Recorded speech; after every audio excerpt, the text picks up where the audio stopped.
ulit kayo. And there you are again.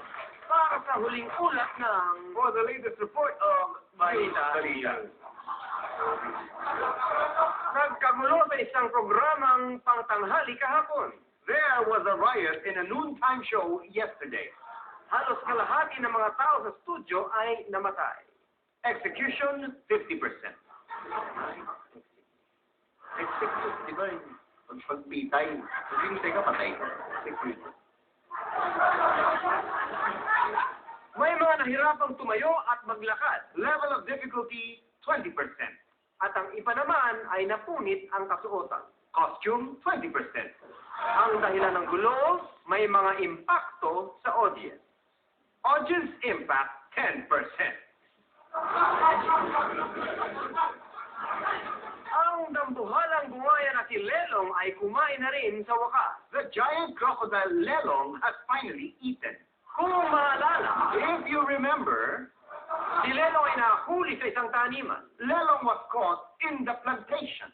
Ngayon, siya ay nasa isang kulungan kasama ang ibang mga buwaya. Now he is in the allegation.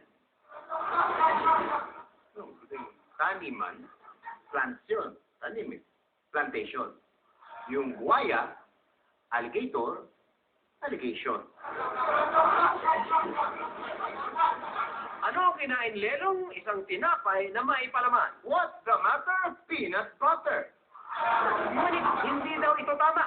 Sabi ng caretaker na si Mang Jose. No way, Jose. Kaya pinakawalan niya ang buwaya. See you later, alligator. Samantala, Meanwhile, lubog pa rin sa baha ang Bulacan. wet cotton. Wait,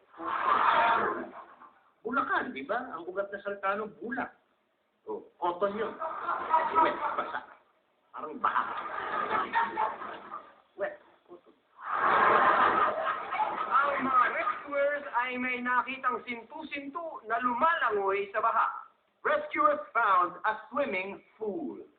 Sabay-sabay sila lumangoy Synchronized swimming. hanggang sumakit ang kanilang likod. Backstroke. Pagkatapos ay sumakit naman ang kanyang dibdib. Breaststroke. Inasakit pala siya sa puso. Mild stroke.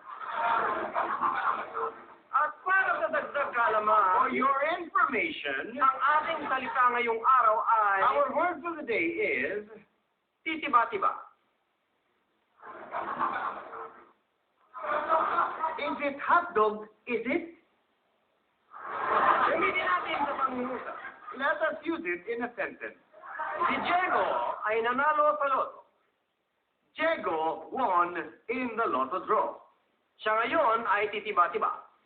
Now he is it hot dog? Is it? Yan ang ating salita ngayong araw. That is our word for the day. Titiba-tiba. Is it hot dog? Is it?